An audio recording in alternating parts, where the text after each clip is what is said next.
Hey YouTube, what's going on? It's Snowflarky's Emos. Here I am with my Battleguard OTK deck profile. Now this is a very jank, fun deck that utilizes Battleguard support. We recently got a new Battleguard card here in Battleguard Cadet that I was taking a look at and gave me an idea on how to actually play a Battleguard deck that technically revolves around an OTK using Battleguard King. This is a big boss monster that came out during Duelist Alliance that I thought was pretty cool. So kind of sweet that now there's enough that I've been able to put together something, even if it's just a casual for fun deck. You know, I don't know what on earth they could ever do to make Battleguards competitive, but just the fact that they're giving Battleguards a little love and it gives me something to do with them means that I thought I'd put it together and show it for you folks. So with that, let's get into the card by card. First off, starting with our monsters, I am playing 2 copies of Battleguard King. This is the big boss monster of the deck and what the OTK is centered around. Battleguard King, of course, is a monster with 3,000 attack, and it says once per turn you contribute any number of warrior type monsters except this card, and then for each tributed monster, this card gains 1 additional attack during the battle phase this turn. So he's got 3,000 attack, and of course by giving him multiple attacks that means he can attack a lot. So kind of the goal of this deck is to open up your opponent's board, stick your Battleguard King, and then summon him a number of monsters that can be tributed. And once those monsters are tributed, Battleguard King will OTK. And that's kind of the basis of how this deck works. We're only playing 2 of this card because he's a bit bricky. We don't want to see him too much, but we do need to see him. We can't summon him from the deck, only from the hand. And, I think he's a sweet looking ogre guy, so definitely inspired me to play this deck. Now next up, I'm playing 3 copies of Battleguard Cadet. This is the new card that came out in Dimension Force here that kind of makes this whole thing work. So it's a 1-star monster that all Battleguard monsters you control gain 500 attack. So that's pretty cool. That means our king can be 3,500 attack. Not that that comes up too handy. And then, of course, you can only use each of the following effects of Battleguard Cadet once per turn. If this card is normal or special summon, you can add a Feast of the Wild level 5 from the deck to your hand. So this is Feast of the Wild level 5, pretty cool spell card that says special summon up to 2 level 5 warrior type monsters from your hand and or graveyard, but their effects are negated. Also for the rest of this turn, they cannot attack. So that's pretty cool. That will definitely get us a lot of materials to tribute for Battleguard King, which is sick. And then, of course, you contribute this card to special summon a level 8 warrior monster from your hand. Now, Battleguard King is a level 8 warrior monster, so definitely designed with Battleguard King in mind. So when this card's in our hand and we have Cadet, we can summon this card. And basically, once we have this card in our hand and this card able to be summoned, if we can get our opponent's board open, we can OTK them. And so that's how it works. So it's a pretty cool card. Gets us Feast of the Wild level 5 and allows us to easily summon our Battleguard King, kind of resolving that issue of having a big level 8 monster. So for the rest of our monsters, we're playing a lot of good level 5 warrior monsters. Now that doesn't include the old Battleguards, but we are going to start with good old 3 copies of Warrock Orpus. So yeah, Warrock cards actually coming in handy for me with this deck right here. So Warrock Orpus, of course, is a 2100 attack 5-star Earth Warrior monster. If you control no monsters or all monsters you control are warrior monsters, you can normal summon this card without tributing, so that's pretty cool. We're always going to be able to get it out because we're only playing warriors, so we're either going to have warriors or no monsters. And then, if your Earth Warrior monster battles after damage calculation, you can send an Earth Warrior monster from your deck to the graveyard, except Warrock Orpus.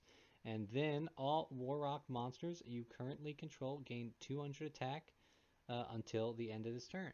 So, by summoning Orpus, we're going to be able to attack and send another warrior to our grave, and that will easily have us give us access to warriors in our grave to be summoned off of Feast of the Wild level 5. So because of that, we're playing 3 copies of this. We definitely want to see that card. Next up, I'm playing 1 copy of Warrock Mahmud. Warrock Mohammed, of course. If you control no monsters or all monsters you currently control are warrior type monsters, you can normal summon this card without tributing. Hey, pretty cool. 5-star, 2000 attack. Not bad. And then if your Earth Warrior monster battles after damage calculation, you can target a spell or trap your opponent controls and destroy it. So that's pretty cool.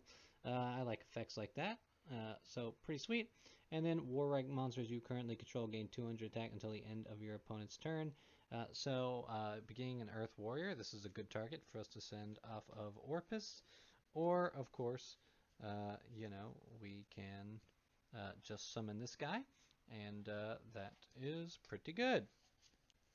Next, I'm playing 3 copies of Tenma the Sky Star. These are the combat star cards, but they're all level 5 warriors that are easy to summon, so they work pretty well here.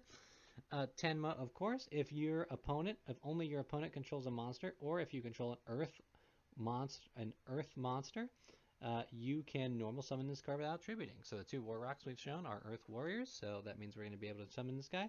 And if this card is normal or special summon, you can special summon a level 5 Earth Warrior monster from your hand. So that gets us a Warrock out of our hand, or something like that. 2 monsters on the field, very important. You can only use this effect of Tenma the Sky Star once per turn, and then once per turn, when your opponent activates a card or effect that targets a warrior monster you control, quick effect, you can make this card lose 500 attack, and if you do, negate the activation and destroy the card. So pretty cool. That effect comes up sometimes, but again, just another level 5 warrior monster that's easy to get on the field, and of course can summon us an additional monster. Next, I'm playing 1 copy of Hayate, the Earth Star. This is the Earth counterpart to the combat star monsters. If only your opponent controls a monster, or if you control a light monster, you can normal summon this card without tributing, which means if we are sitting on Tenma, we can summon this guy. And of course, if this card or normal special summon, you can special summon a level 5 light warrior monster from your hand, then it's Tenma. And of course, you can use this effect of Hayate once per turn. When your warrior type monster is targeted for an attack, you can make this card lose exactly 500 attack, and if you do, negate the attack. So a pretty cool monster to have on board, an Earth that we can send with Orpus, etc. And for the last warrior, I'm playing 1 copy of Overlay Booster. Overlay Booster, if you control a monster with 2,000 or more attack, you can special summon this card from your hand, which all the monsters we've shown so far have 2,000 or more attack, so pretty easy there. And then, of course, you can only special summon Overlay Booster once per turn during your turn, except the card this turn was sent to the graveyard. You can banish this card from your graveyard to target a face-up XZ monster you control, and you can attach it as material. Not too important in this deck. We can overlay and make materials in this, but I'm mostly just focused on the OTK, so this is just another guy that is easy to summon. And then last for the monsters, I'm playing 1 copy of Dino Wrestler Pankratops. Pretty useful card in this deck. We're OTKing, so having an easy way to summon an additional body is nice. Pankratops, of course, if your opponent controls more monsters than you do, you can special summon this card from your hand. Then, quick effect, you can tribute a Dino Wrestler monster that includes itself to target a card your opponent controls and destroy it. So use this to remove an annoying card before trying to commit to your plays. Summon an extra body if you need to get damage without Battleguard King. Just a very versatile card, and it has a good use in this deck, so I am playing it. And that is it for the monsters. Next, going into our spell cards, I am playing 3 copies of Feast of the Wild, level 5. A pretty cool spell card that came out, I think, in Duelist Alliance it was. But you can special summon up to 2 level 5 warrior type monsters from your graveyard, but their effects are negated. Also, they cannot attack. So all of our little monsters that are not the Battleguards are level 5, the Warrock and the combat star cards, Overlay Booster, of course. So when any 2 of those are in the graveyard, we can special summon them. That, of course, provides our tributes for Battleguard King to OTK, or at the very least, we can go into a rank 5 Xyz monster. And that is pretty cool. Definitely want to be trying to go for the Battleguard play because I just think it's so very cool. Next up, I am playing 3 copies of Pot of Extravagance. This allows us to banish 3 to 6 random extra deck cards face down to draw a card for every 3 that we did. So banishing 6 gives us a draw 2. Now we can make a lot of rank 5 plays in this deck, but is not really the main focus of the deck.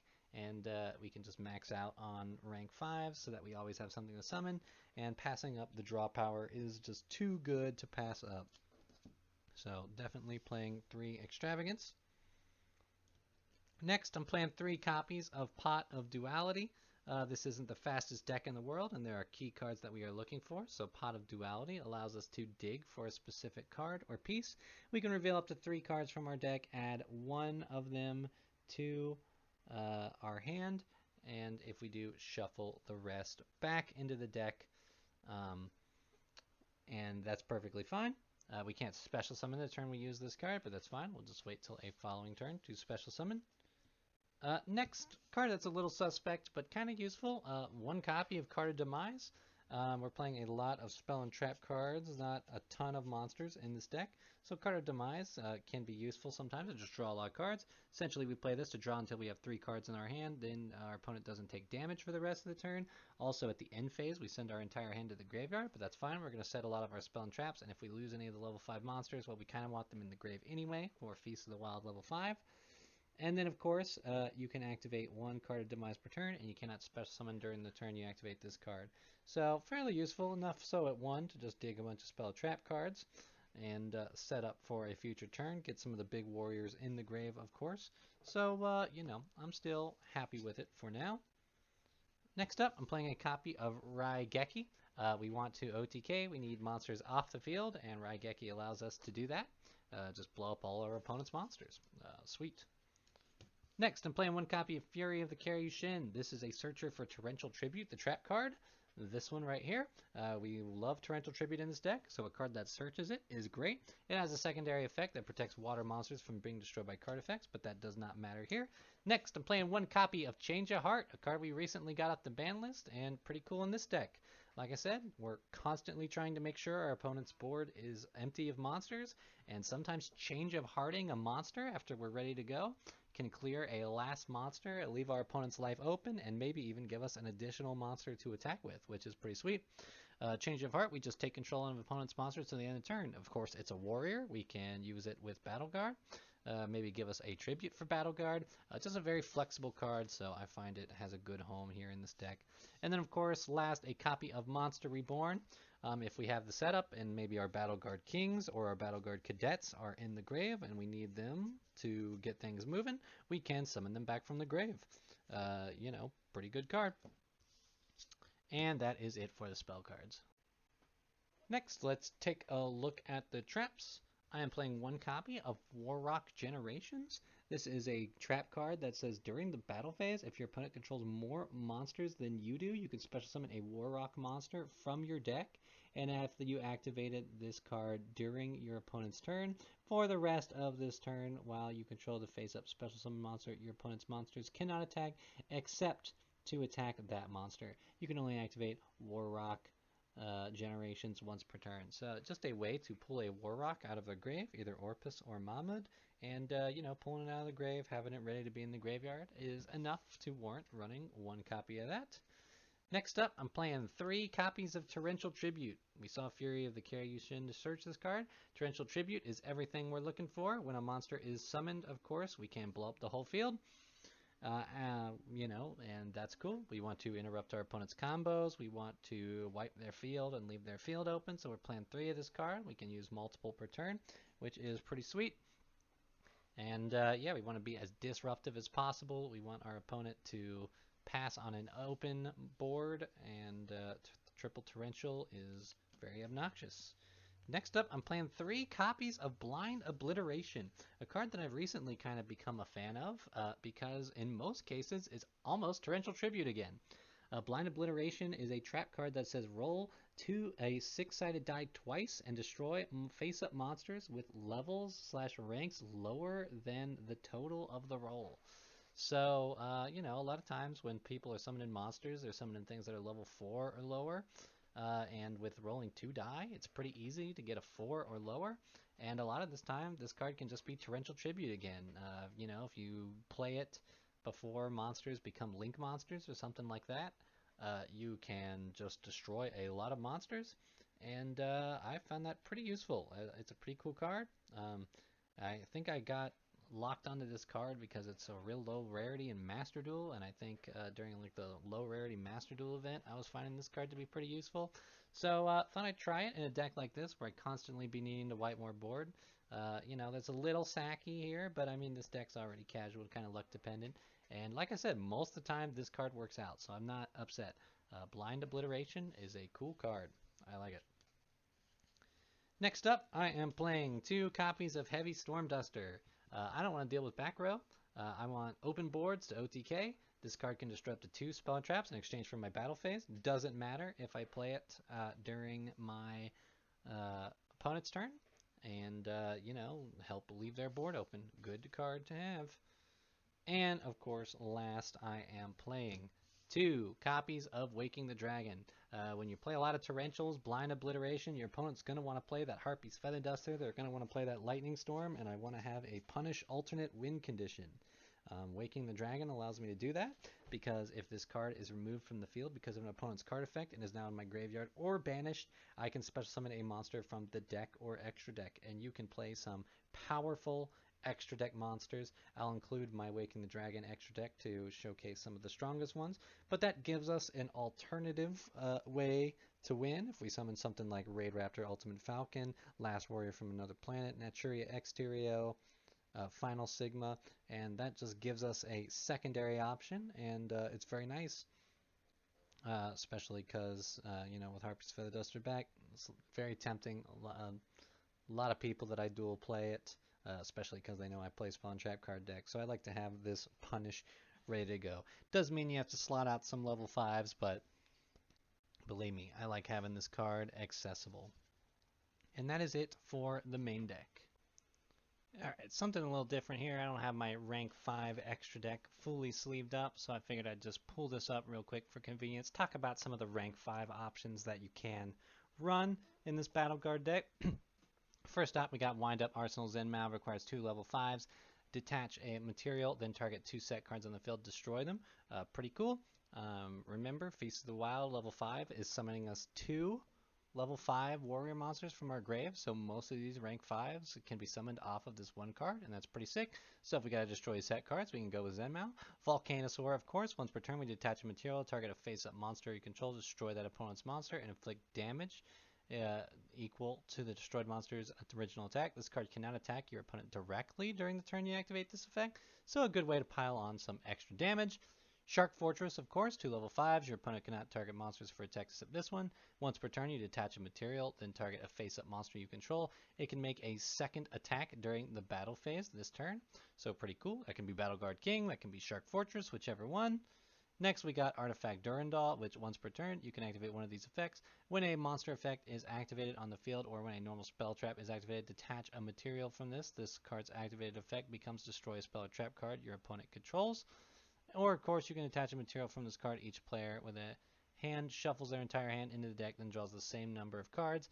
So definitely some options there. One that I like is Tiras, Keeper of Genesis, 2 level 5s. This card cannot be destroyed by card effects, and at the end of the battle phase, if this card attacked or was attacked, target a card your opponent controls and destroy it.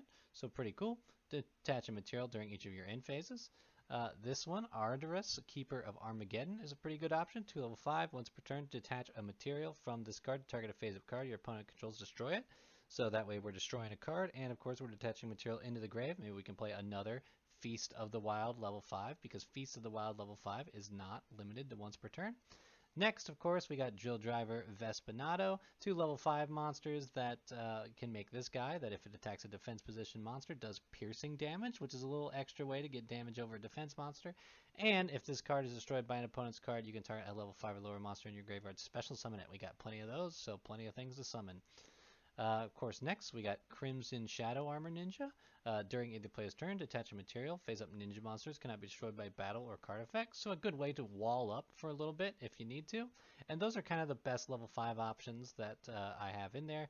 Next, of course, I have my cards that I'm talking about for Waking the Dragon. You got Raid Raft Ultimate Falcon, 3,500 attack monster that is unaffected by card effects. Very hard to deal with, so if they pop Waking the Dragon, this is a good card to go into if they have monsters on board. It can be tough to deal with. Mathmech Final Sigma is a 3,000 attack monster that's unaffected by card effects, except Mathmech cards while it's in the extra monster zone, which you can finally summon there. And of course, any battle damage it inflicts to an opponent is doubled when it battles an opponent's monster, which is pretty sweet. Blue Eyes Alternative Dragon's got 4,500 attack, which is 1,000 more than Ultimate Falcon. In exchange, instead of being unaffected, it cannot be targeted or destroyed with card effects. Still perfectly fine. In a lot of cases, maybe not, but sometimes it is, and the extra 1,000 attack is nice. Also, because once per turn you can target a card your opponent controls and destroy it, you can do that instead of attacking, which is pretty sweet. Next, we got a Naturia Exterio. This card, essentially, if you have a card in your graveyard, can turn off spells and traps your opponent plays for the rest of the game, because you banish a card from your grave, send the top one of your deck to the grave, and if you do that, you negate a spell or trap card. Not once per turn, you can do that as many times as you wish. And of course, if they hit Waking the Dragon on an open board state, you could play Last Warrior from Another Planet. It's a monster that if it's special summoned, you're destroying all monsters you control, but neither player can summon monsters, and if they can't summon monsters, well, you can just poke them down with Last Warrior, stall them out of the game. So a lot of good options for you to be playing in the extra deck. Just figured this would be a convenient way to talk about that. So that is it for my Battleguard OTK deck profile. Like I said, this is just a very fun, silly deck to play around with friends and use, Battleguard, iconic Joey card. Now, while I'm not using Swamp or Lava Battleguard, I still get to use this sweet-looking Battleguard King, and OTK with it is always fun. So just a fun thing I thought I'd put together to show off something to be done with the Battleguard card. I'm also working on a Combat Star variant that focuses more on the Combat Star fusions, because Battleguard Cadet could be very useful in that, because searching Feast of the Wild level 5 is just great, and Feast of the Wild level 5, of course, would be good in that kind of strategy, since all those cards are 5-star warriors. So have your eyes peeled for that. So I'll see how I'm coming along to that. But let me know what you think. I enjoyed making this deck. It's fun to play. And with that, this has been Snowflarky Zemos. I'll see y'all in the next one.